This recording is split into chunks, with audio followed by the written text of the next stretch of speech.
6 news కి స్వాగతం.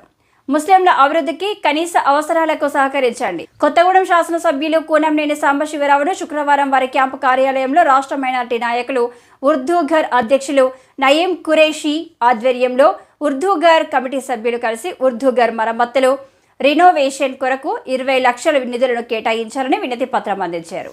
కొత్తగూడెం బోడిగుట్ట ఈద్గా వద్ద ఉన్న స్థలాన్ని ముస్లిం శ్మశాన వాటికకు కేటాయించాలని జిల్లా కేంద్రమైన కొత్తగూడెంలో గత 50 సంవత్సరాల నుంచి ఒకే కబ్రస్థాన్ ఉందని, ఖననానికి స్థలం సరిపోవడం లేదని, మరో కబ్రస్థాన్కు స్థలం కేటాయించాలని గత 10 సంవత్సరాల నుండి ముస్లిం ప్రజలు కోరుతున్నప్పటికీ పట్టించుకోలేదని ఎమ్మెల్యే చొరవ తీసుకొని ఉర్దూ ఘర్ మరమ్మతుల కోసం నిధులతో పాటు కబ్రస్థాన్ స్థలం కేటాయించాలని కోరుతూ కూనంనేనికి వినతి పత్రం సమర్పించారు. ఈ కార్యక్రమంలో సిపిఐ జిల్లా కార్యదర్శి ఎస్కే షాబీర్ పాషా, ఉర్దూ ఘర్ కార్యదర్శి మహమ్మద్ షరీఫ్, అమీర్ ఖాద్రీ, జావిద్ సదే తదితరులు పాల్గొన్నారు.